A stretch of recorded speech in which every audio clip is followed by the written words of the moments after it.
Hey everybody, it's your boy Garrett Games 145. Welcome back to the video. I know it's been a little bit, but it's April. It's a few days from the draft, so we're doing an NFL mock draft with my good friend Brennan. Brennan, say hello.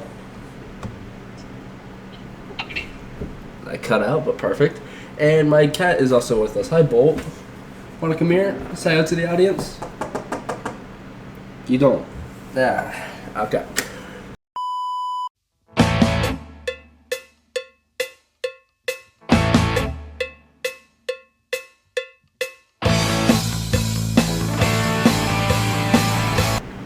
We're going to enter the draft. Alright. Number 1 is the Tennessee Titans. So, Brennan, who do you think the Titans are going to draft? Cam Ward. No doubt about it. Yeah, no doubt. And the pick is growing on me. I still don't agree with it. Cam Ward is going to be a Tennessee Titan. Alright. The Browns. Who do we think the Browns are going to take? Personally, I feel like they're at a point where they have to take Abdul Carter, but it's, Brown's general manager, kind of stupid. It's probably going to end up going with Travis Hunter and lose Myles Garrett this next year. Yeah, because the mistake I did last year when I did this was I thought about what the pick should be, not what the managers want. And that threw my draft off a lot. So I'm going to agree and say Travis Hunter. Now, will Travis Hunter play two ways if he's drafted by the Browns? By the Browns, they kind of need both positions, so I feel like he'd be on a limited snap count at one of those positions, but he would definitely be there. All right. Number 3 is the New York Giants. There's not really... It's kind of an obvious answer for this one. Who do you think? I think they're going to take Carter. That's where I got, believe it or not, I have Shedeur Sanders going to, Shedeur. Okay. Hey, now I can see that because they're desperate for a quarterback and their GM and head coach are trying desperately not to lose their job. So yeah, I'll put the Travis Hunter in. I'm not Shedeur Sanders in. And I think that's a good one. But I think that's how we're gonna find out. Because if Shedeur can play decent and have the Giants not be terrible, I think they're going to keep their jobs. But if he's just terrible, like he probably will be with that offensive line, I'm going to lose it. So number 4 is the Patriots. With Shedeur, so for mine, with Shedeur off the board, Patriots, well, actually, I don't even know why I said that. Yeah, I was about to say, they have May. I would probably say... Because, remember, Carter's still on the board, but they also need offensive line help. Yeah, Personally, I think they go Will Campbell from LSU. I don't know. I could see them go with Tetaroa. Tate McMillan? Yeah, okay. That I can also see. But here's the thing about Tate McMillan. Like, I saw something that said like 75-80% of his yards came in 4 different games, 3 of which were non-conference Group of 5 or FCS opponents. So. Well, I mean, yeah, but you can look at any of these top receivers, even in the NFL. I mean, they do have their great days, and then they'll have the days where they're just, not it. Tetaroa also had some really bad, moments because of, he had, 5 top, 10 corners on him. I mean, you can't really do much there. That is a good point. That is a good point. Alright, so Tate McMillan is a wide receiver that they need. But we also need O-line help. So how are we going to decide this? You go with what you want, but I got Tate going for. that going for? I'm gonna go Will Campbell at 4. Well, if we were doing trades at 4, I would probably have the Jags trade. But since we're doing no trades, I feel like this is a harder pick than what I would think, honestly. Yeah, because Will Campbell would fall to them if they trade down to like 6 or 7, maybe even 8. But I mean, Abdul Carter's there, but they don't necessarily need edge because they have they have Miles Jack, they have all these guys. This is where I see Abdul Carter just sliding. Yeah, for no reason other than he's kind of had injuries, because Jacksonville also doesn't really need an edge. Like, they need a D tackle, but they don't need an edge. This is where I have Mason Graham going. Mason Graham, yeah, because I think overall we're going to remember Mason Graham as the best player from this draft class. That's my take. And him falling to 5 is a steal. With the Raiders at 6. I feel like this has just been predetermined since, the start of free agency. I mean, they have had their eyes on Ashton Jennings, not letting them go. I don't personally like Ashton Jennings this high.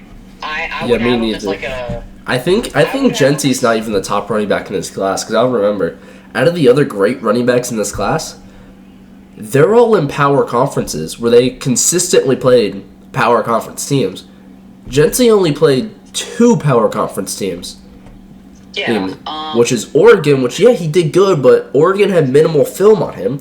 And then Penn State, and Penn State shut him down in the playoffs. I think he's overrated. That's my take.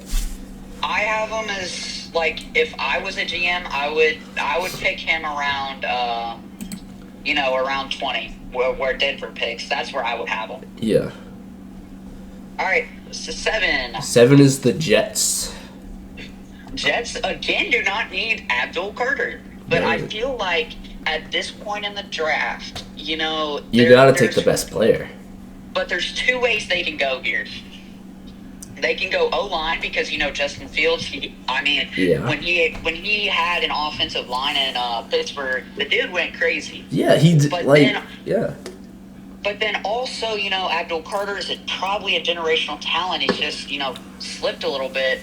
But then there's actually one more way I could see this go. I could see them reaching and picking someone like Jackson Dart. I mean, call me crazy. I can see that for them in the 2nd round. First round, because where I have it, Ted McMillan still on the board. So that's something. They also have Amon Membu, offensive tackle. But I think their big reach would be, what's-his-face, Tyler Warren, if they were to take him. Because that would give... Oh, sorry. Go ahead. Yeah, because that would give Justin Fields another weapon. And, we saw with the Bears, he doesn't... The way he plays, the way he can play, he doesn't need a superior offensive line. Now, yes, every quarterback needs that for better numbers.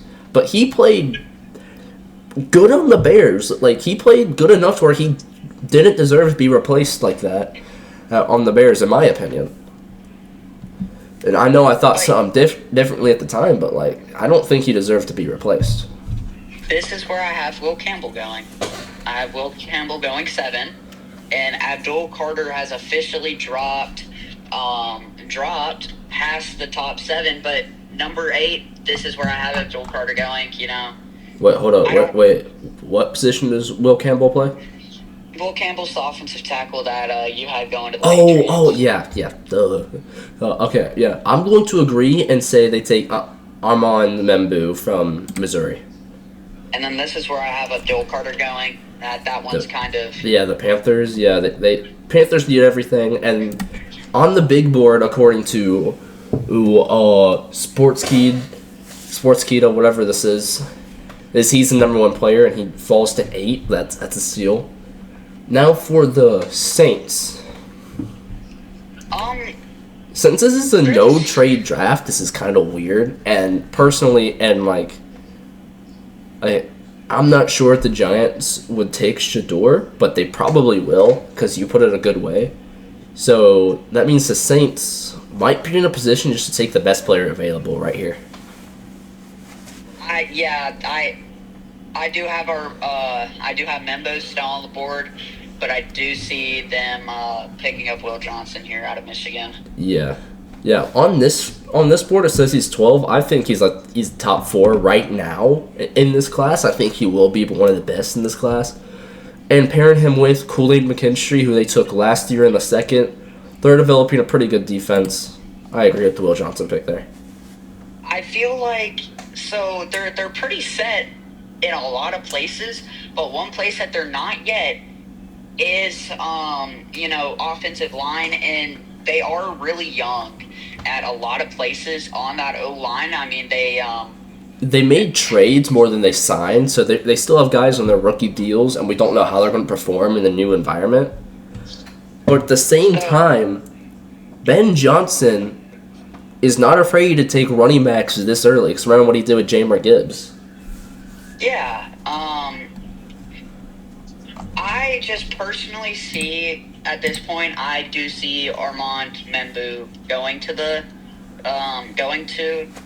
Bears. I mean, I don't see him falling out of the top 10, but I just don't see him as a top prospect, but I do see him as a very solid offensive lineman in the future. I had Membu going number 7 with the Jets.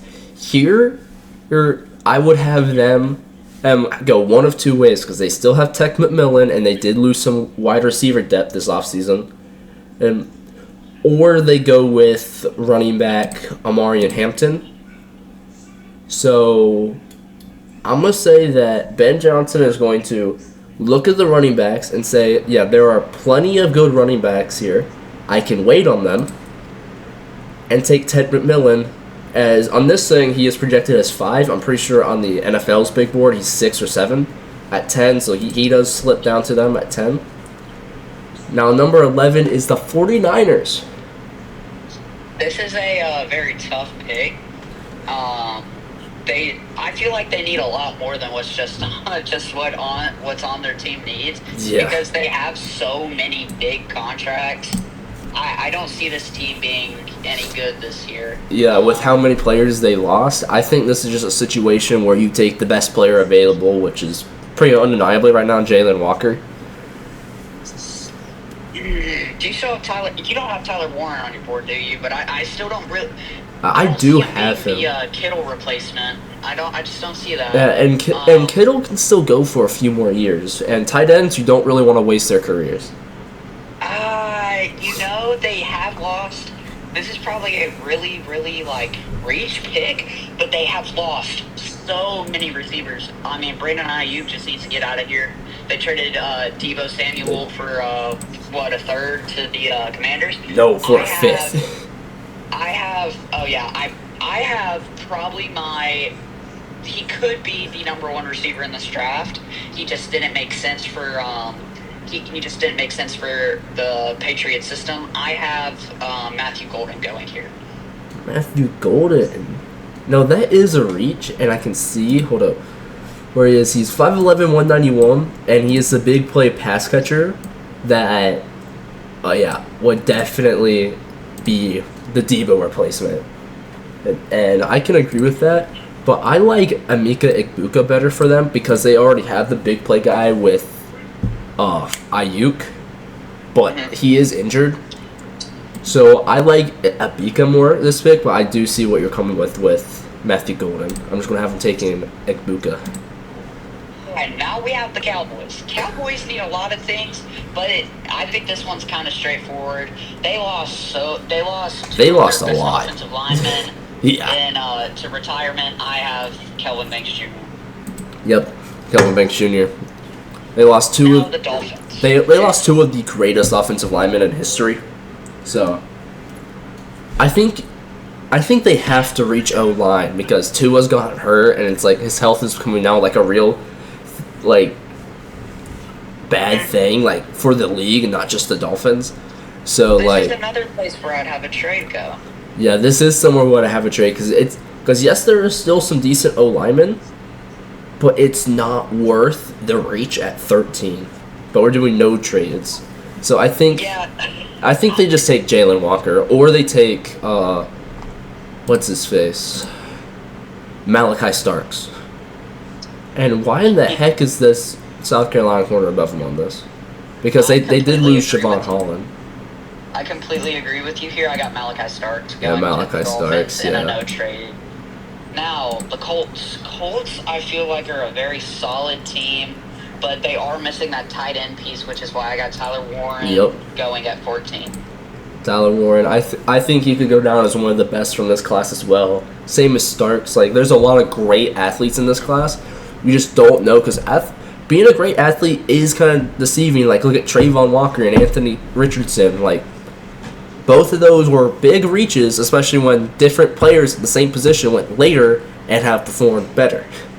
Being Aiden Hutchinson and then Will Levis, who didn't perform great but performed better than Richardson. Now with the Falcons have Jalen Walker going, I feel like this is a great system for him.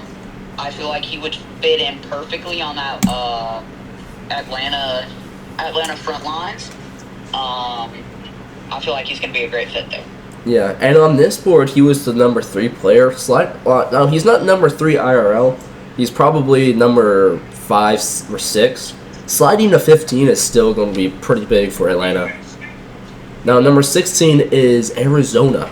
But I'm just going to go out here and say it. I have Shamar Stewart from Texas A&M.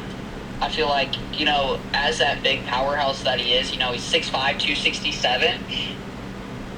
If I remember right, he wasn't one of those guys that just screamed athletic at the combine, but he did amazing in the skill drills. And, Arizona loves those guys that can, get pressures and can constantly be on the guy. So that's why I got them picking him. Yeah, I can agree with that because I watched Shamir Stewart, and I'm like, this guy is going to be one of the more underrated guys in the draft. Because I don't even think you know this. I had not blood related, but my dad played college football with his dad, and so we're pretty much just basically really good friends. His name is Zane Cox. He's currently head of athletics something at Tiffin University. He was at Texas A&M helping their football team with strength and conditioning for a bit, and so he does know Shamir Stewart, and he's really surprised that he's listed as low as he is, because I've watched his film, great pad level. What this describes him as, quick off the snap, is perfect, and I think he's probably the more underrated players of this draft class. So him at 16, I think that feels right, all things considered. The Bengals is a really weird spot. They do need edge, they do need defense, but still their offensive line has been horrible. Yeah. I feel like they have to reach here, just like what the Dolphins kind of had to do. But I have them picking Malachi Starks, so I feel like here we're gonna see Tyler Booker out of Alabama coming off the board. Which this is a reach, but at the same time he has a lot of upside. It's a reach because he's an offensive guard going in the top 20. You don't usually see guards go in the first round at all, because offensive line is something you could get high quality of in the 3rd and 4th round. But Tyler Booker is really good. Now the Seahawks. The Seahawks is a place where I could see Emeka Egbuka going. However, they already have a very explosive receiver, literally just like him, in Jackson Smith-Njigba. So I feel like this pick is going to be altered here. This is a tough pick for me. I'm not really confident in any picks. I don't think Jackson Dart will go here because they just got Sam Darnold. Yeah. I think if they were to draft a quarterback, they're going to draft him around 3 or 4. I think though, Michael Williams, who is going to fall. I know he is because he's insanely overhyped and overrated. And I think he is going to fall down here, and I think that right here in a no trade, I don't think Seattle's really in a good spot to trade because they're in a spot where it's there's not good players worth trading up, but there's still good enough players where it's not worth trading down. So I think they're just going to jump on Michael Williams being the best player available here. Well, how I see it though is Mike Green is a specimen. He is a absolute specimen. The only thing that I feel like teams are going to deter from is that he's from Marshall. I got Mike Green going 18. 24, 81 tackles, 3 forced fumbles, 17 sacks. Like, sure, he's in the Sun Belt, but people forget Sun Belt has Louisiana, Georgia Southern, Georgia State, JMU. So the Sun Belt's nothing to sneeze at when it comes to good teams. And 17 sacks, that's still over a sack a game. You're like about a sack and a half a game, and that's not easy to do. So I can definitely see where you're coming from, except like from the eye view of a general manager, or you have Michael Williams, who performed above average to great at Georgia, versus someone who performed really, really good at Marshall. Well, I think the floor, Mike Green has a higher floor, but Michael Williams has a higher ceiling from being from Georgia and having that SEC experience. I see what you mean. Now with Tampa Bay, though? This is weird. I can't. I feel like, they don't exactly need a receiver, but, Mike Evans is getting older. This is, again, where I could see Emeka Egbuka going. Yeah, and Chris Godwin just had his ankle injury, and he's 28 now, too. But, man, they just have too many more needs. I feel like if this defense gets a little more solid, I feel like they could do more. So it's either down to Barron or Nick Emmanwori from South Carolina. I cannot pronounce that name. Yeah, Emmanwori. It's one of those two. I like Emmanwori. I think he is a little bit overrated because on this he's the 11th, which is ahead of Malachi Starks by a lot. Which, yes, he is incredibly athletic with the size of like a below average linebacker. So he is the crazy athlete, and the upside's there. So I can go with Nick Emmanwori with this, but he kind of has like the Jalen Milroe, Anthony Richardson, Trayvon Walker, of overhype because they're stupid athletic and the upside is there. But he's going to be starting right away, and the upside's not going to come years down the line, probably with a different team. Now, yeah, Denver. This is where I could see something crazy happening. Yeah, this is where, I would see a big trade happening, because Denver, I think their top need right now is running back, but Amarian Hampton is a little bit iffy here. I could see, considering the Steelers are looking to draft a quarterback, I could see LA jumping up here and trying to grab Milroe for the future because Matthew Stafford's getting old. Or I can see Green Bay trying to, or I'm not Green Bay, Minnesota trying to leapfrog Green Bay here because they have some similar needs. Yeah, but since we're doing no trades,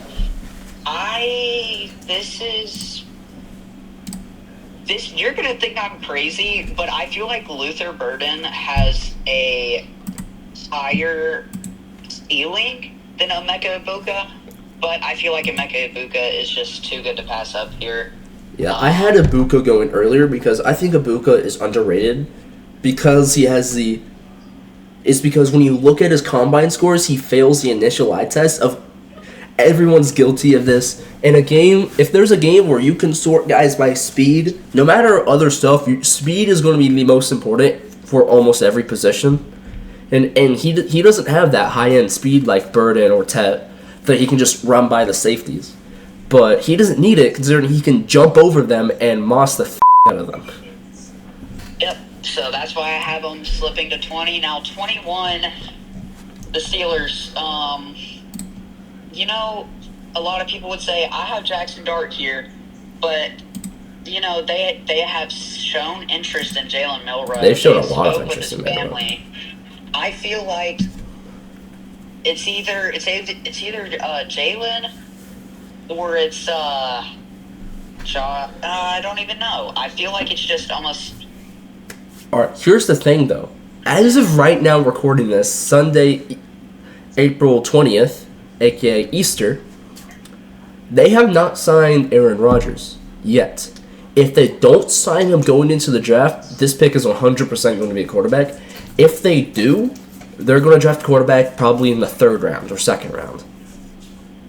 If I remember right, Kenny Pickett was, the 20th pick, the 21st pick? He was, I think, 22nd or something, but it was a very similar situation. Weak draft class, and everyone took Kenny it. Pickett was the 20th overall draft pick, so this is one draft pick off from where they drafted Pickett just a few years ago in 2022.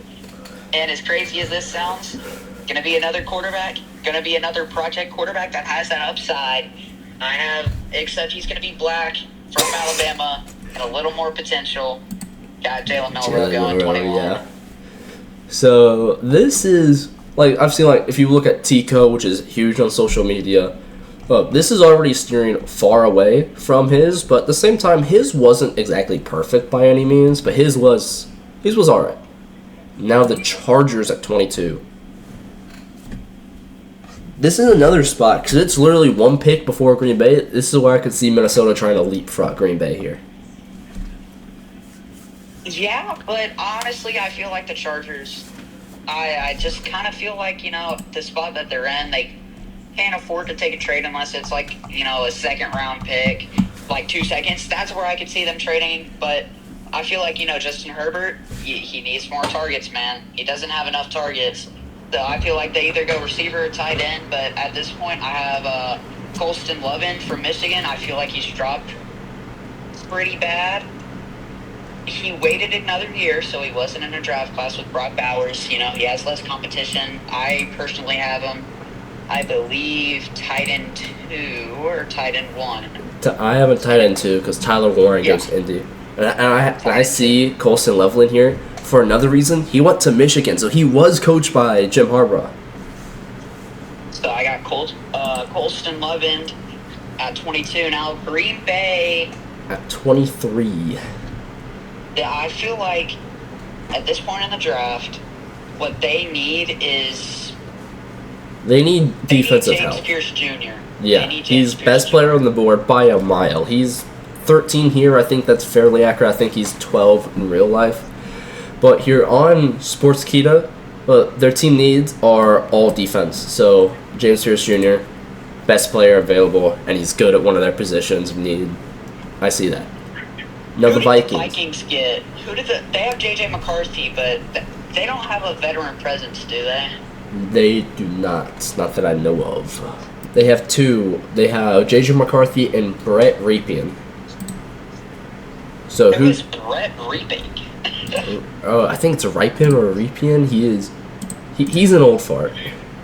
He's been around the league. He's a career backup.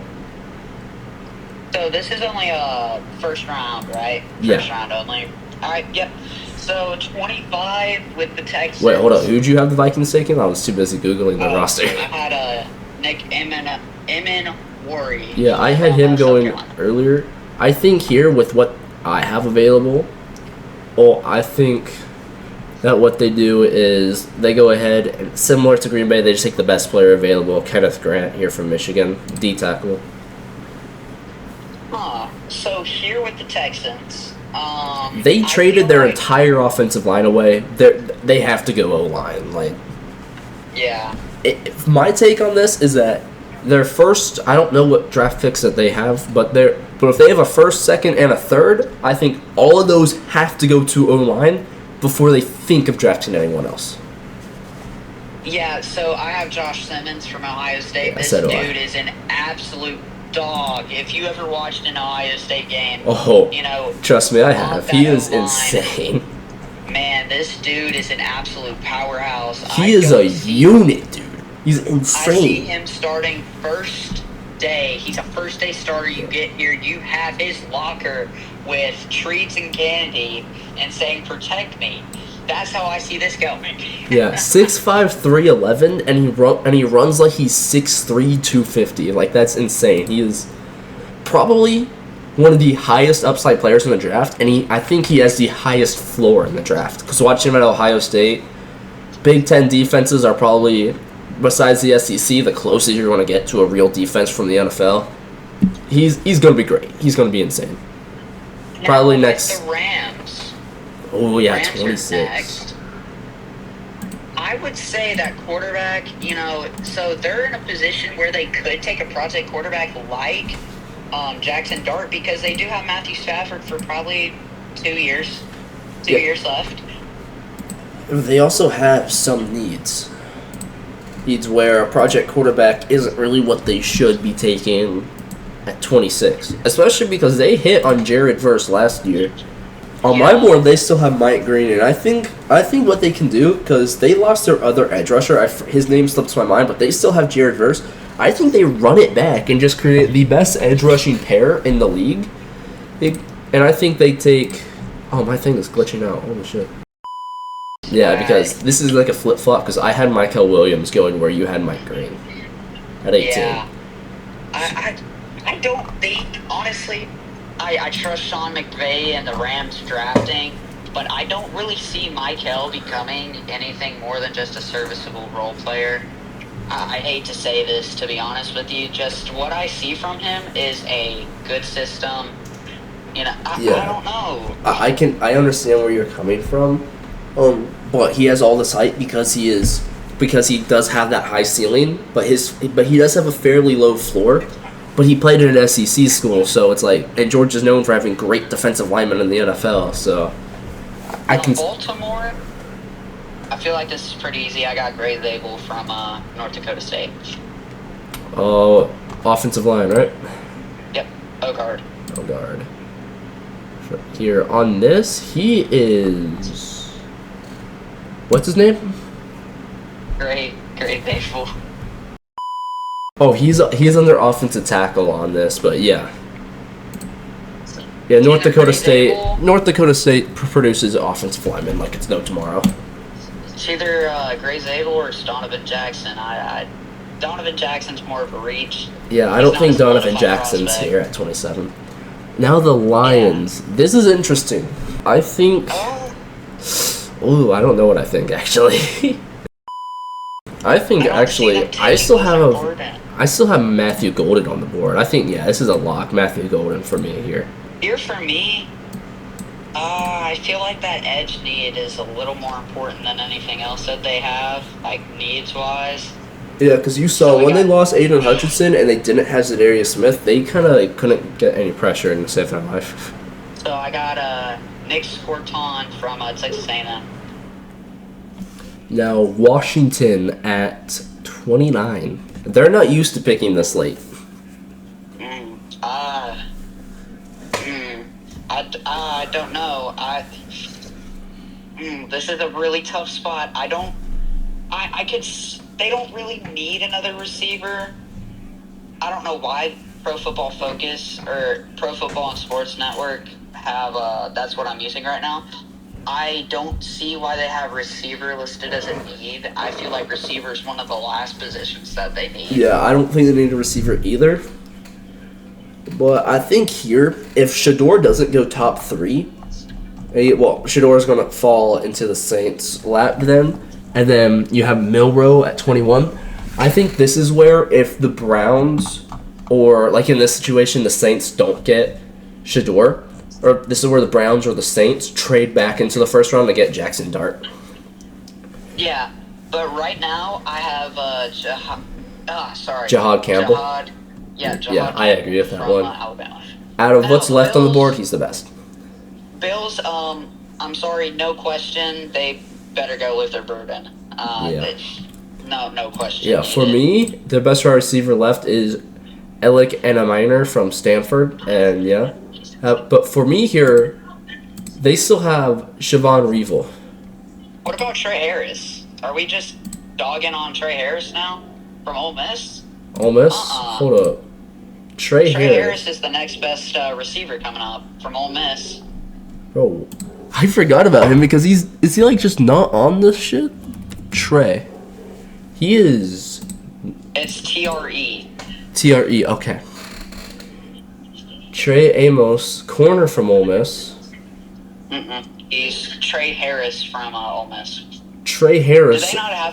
Do they not have him listed? Oh, they have him listed at 129 under Mississippi instead of Ole Miss, which, yes, University of Mississippi is Ole Miss, for those who don't know. But I don't really like how it's not consistent. And I don't like how he's 109. He consistently catches his passes. He's probably receiver 3 for me. I don't think he's receiver 3 for me. I can see that. At the same time, I also kind of forgot that Isaiah Bond exists, and although he has that situation going on, it has been kind of clear, based on what him and his lawyer have said, that there are false allegations, which are probably going to follow him the rest of his life. Thank you, society. But he's down here at 79, so yeah, this is not a great list. But I think that they need to go corner. They traded Kyer Elam, who, yes, wasn't that good to begin with, and they did re-sign Trey White, but Trey White's also old. I think Siobhan Revel from East Carolina is the guy for them. Yeah, now with the Chiefs, they're at a point. I mean, they do have a reputation for, I mean, their receivers. Yeah, their guys keep going to prison, so. I could see them picking Isaiah Bond as a joke, but no.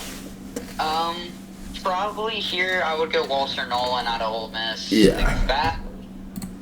These Ole Miss guys are, I'm telling you, they're really Ole Miss. I mean, they beat Georgia.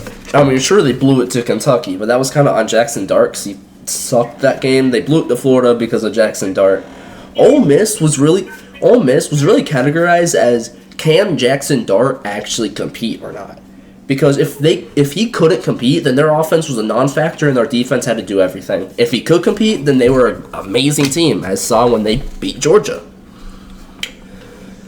Here with the Eagles, with the 32nd pick, I feel like, honestly, in my personal opinion, second round I would go center. I feel like they don't really have a solid center after Jason Kelce left. Yeah. But I think there is a little hole at a guard, so I got Donovan Jackson wrapping up the first round. Yeah, I can see that. Donovan Jackson from Ohio State. On here, I think when you're at pick 32 in the first round, and there's not a definitive guy who fell to you or is not a terrible reach to pick here, which I don't really think Donovan Jackson is a terrible reach, but I don't think it's like, I think it's something that, again, this is a spot to where the Browns or the Saints would trade back into the first round, because he'll be there early in the second round for the Eagles.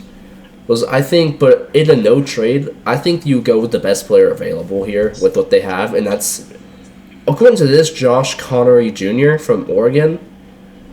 But reality, it's probably Nick Scorton or Derek Harmon, which are both defensive players. I'm gonna have them go with Nick Scorton from Texas A&M.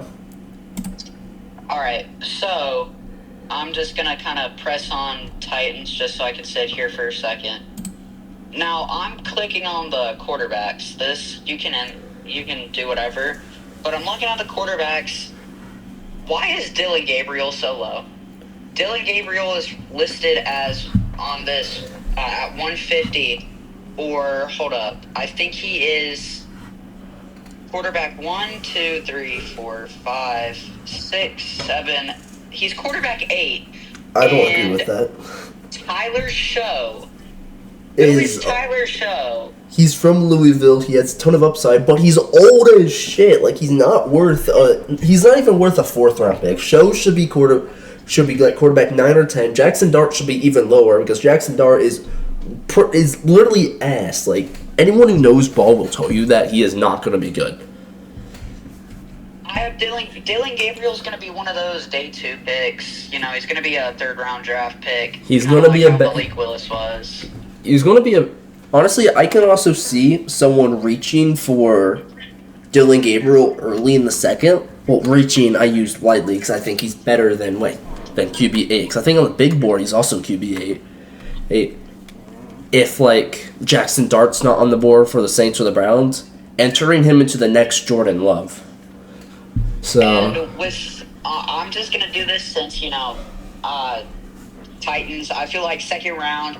This is where I would see Trey Harris going. I could see Trey Harris going 33. We do have a very gaping hole at receiver. So now I believe that's it. Yeah. Now, if there are no trades that happen, which I can see no trades happening. Well, no, trade back into the first rounds happening and people trading out of the first round, this will be like the first draft in a long time where there's all 32 teams and they only have a 1 draft pick. Because like the Rams, like beside last year, it was like 10 years before they had a first round pick. Patriots aren't known to making first round picks. So this is insane, but so the big flashy picks here are number 1, Titans going Cam Ward. Personally, although it's growing on me from watching more film, I just don't agree with it, but in reality it's what our higher staff is going to want to do, so I'm going to do it. Honestly, I don't like the quarterbacks in this draft class. If it was I up to me, I don't either. If it was up to me, I would try to tank for as crazy as this sounds, I would try to tank for Arch Manning. To be completely honest with you, 100%, I would try to tank for Arch Manning. Probably take Abdul Carter 1. Yeah. Now the thing about that is, I think someone in the Titans' upper management thinks that as well.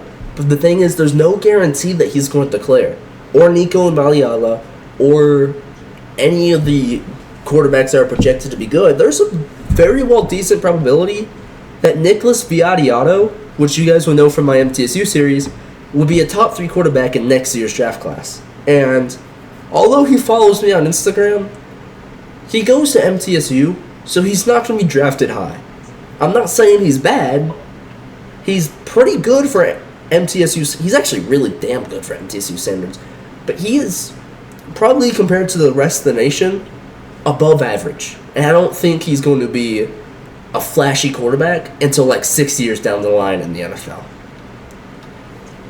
So I think the Titans are realizing that and being like, Cam Ward is probably going to be the best prospect in this year and next year, so you might as well take him now. Because even though Will Levis is working with a quarterback guru out in California, there's no guarantee that he's actually going to step up. Yeah, and right here is where I'm going to call it done for the night. I got WrestleMania to watch, man. I got the main event to watch. We're going to see if John Cena wins the championship or not. So, yeah, I'll talk to you tomorrow. All right, see you, Brendan. See ya.